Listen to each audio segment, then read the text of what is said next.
Assalamualaikum Sobat Football United, ringan amatiran ala gua Andy Mitten, jurnalis dari The Athletic ini kalau tidak salah ya, di salah satu podcast memberikan informasi-informasi yang menarik serta menurut gua penting ya, mungkin untuk diketahui bagi fans Manchester United. Salah satunya juga terkait dengan situasi keadaan rencana juga ya, dan beberapa hal lainnya. Langsung aja gue akan ke akun news agregator, yaitu adalah United Exclusive, di mana di United Exclusive ini membahas hal-hal yang disebutkan oleh Andy Mitten. Dimulai dulu dari Manchester United Manchester United ini mengetahui area mana yang mereka ingin coba untuk perbaiki. Manchester United ingin 2 gelandang tengah, lalu juga penyerang, dan 1 pemain sayap, dan 1 central defender. Jadi 2 gelandang, 1 penyerang, 1 sayap, dan 1 back tengah. Ada 5 posisi ya. Dan ini tidak akan terjadi dalam satu malam, dan ini mungkin akan memakan 2 atau 3 jendela transfer. Menarik ya, ada 5 posisi dan diprediksi akan memakan 2 atau 3 jendela transfer lagi untuk bisa melengkapi skuad Manchester United, dan bagaimana Manchester United ingin memiliki tim yang lebih, menurut gue ya, sesuai dengan apa yang ingin mereka bangun di Manchester United. Itu bisa dicapai kalau Manchester United tidak mengganti head coach-nya atau tidak mengganti manajernya. Ya menurut gue masuk akal di informasi tadi yang disebutkan oleh Andy Mitten ya. Kalau Manchester United, mereka merencanakan ada 5 posisi. Ini tidak akan atau tidak bisa berlangsung dalam satu jendela transfer. Butuh 2-3.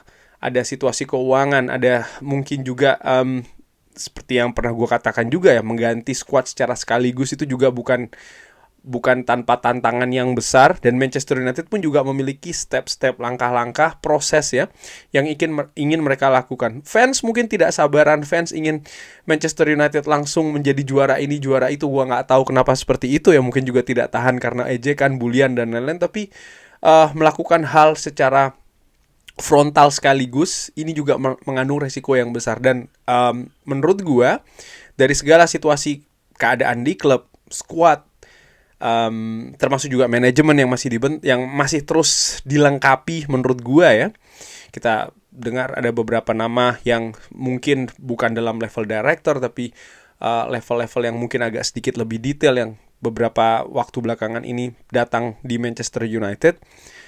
Intinya memang klub ini sedang melengkapi banyak detail, banyak elemen. Ada proses di sana.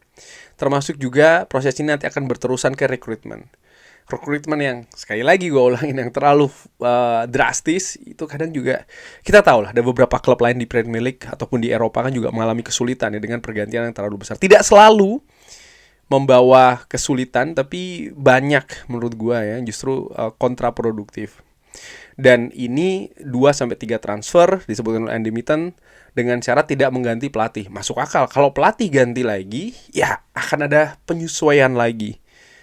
Karena pelatih itu bukan robot, pemain pun juga demikian. Ada kecocokan, ada mungkin logika-logika, ada sistem-sistem, ada filosofi-filosofi yang berbeda dari pelatih sebelumnya. Katakan kalau ada pergantian. Dan ini kan akan membawa atau membutuhkan waktu lagi. Dan menurut gue sangat masuk akal. Kalau ganti pelatih, maka secara secara keseluruhan proses ini juga akan mundur dan memakan waktu lebih banyak lagi. Diproyeksinya seperti itu untuk bisa mendapatkan kesuksesan yang Manchester United inginkan.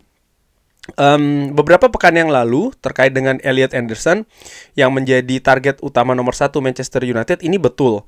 Tapi Manchester City juga menginginkan dia karena dia merupakan pemain yang sangat-sangat baik klub lain juga menginginkan dia. Manchester United memiliki target lain dan mereka saat ini mengetahui bagaimana posisi mereka juga salah satu yang terdepan ya dari apa yang mereka inginkan di market.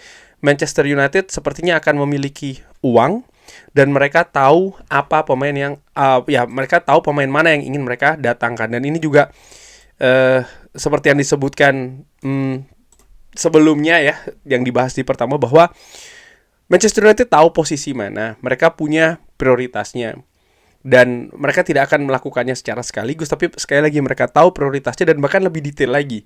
Bukan hanya bukan hanya posisi, bukan hanya profil, tapi langsung ke nama.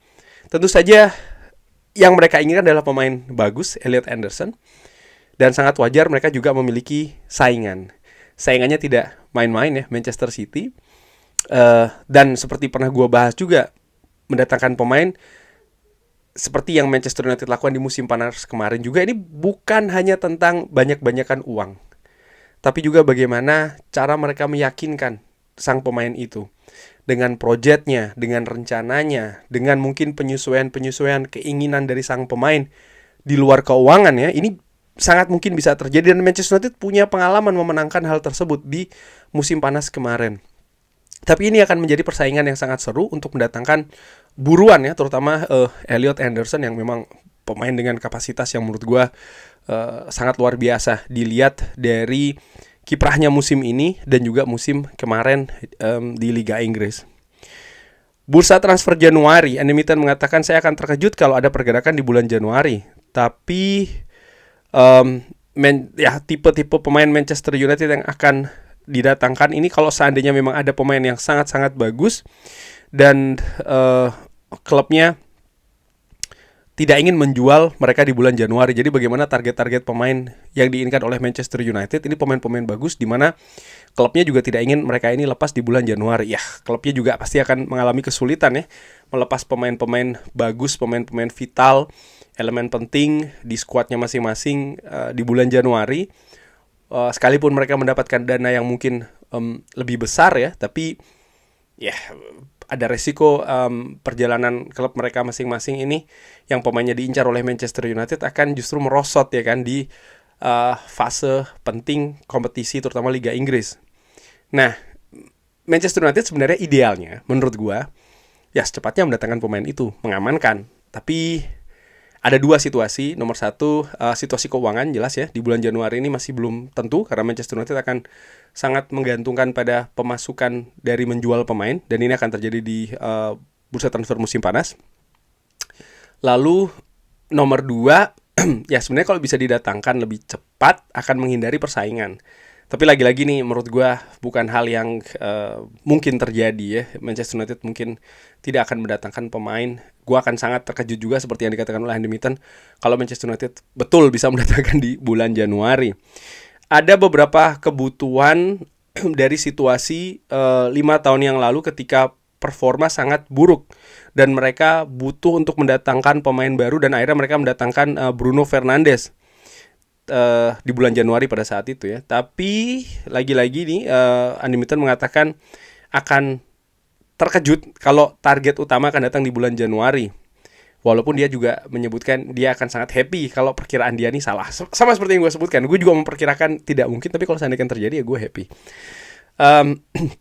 Ada beberapa orang pintar yang bekerja di klub dan bagaimana kesepakatan-kesepakatan yang mereka ingin lakukan. Ada banyak juga agen yang menawarkan pemainnya ke Manchester United. Saya telah berbicara dengan mereka dan memiliki beberapa korespondensi dan ya secara sopan mengatakan terima kasih untuk tidak menerima beberapa pemain. Jadi Manchester United mengatakan terima kasih ya kepada tawaran-tawaran pemain tersebut.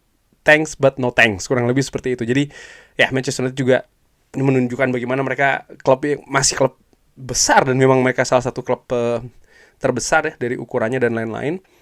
Mereka menerima banyak tawaran karena banyak pihak tahu Manchester United sedang membangun ulang skuadnya. Tapi Manchester United betul-betul menurut gua saat ini dengan manajemen yang ada ini berbeda dengan yang sebelumnya. Mereka tahu apa yang mereka mau, mereka tahu apa yang akan mereka lakukan dan ini sangat penting.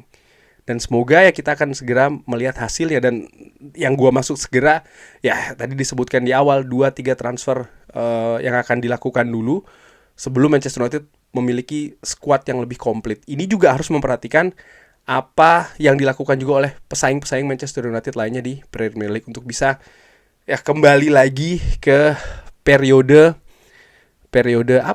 kejayaan, katakanlah seperti itu. Bagaimana menurut Sobat Football United? Seperti biasa, silakan drop di kolom komen. Terima kasih sudah menyaksikan. Jangan lupa like, sholat, dan juga subscribe. Wassalamualaikum warahmatullahi wabarakatuh. Thank you.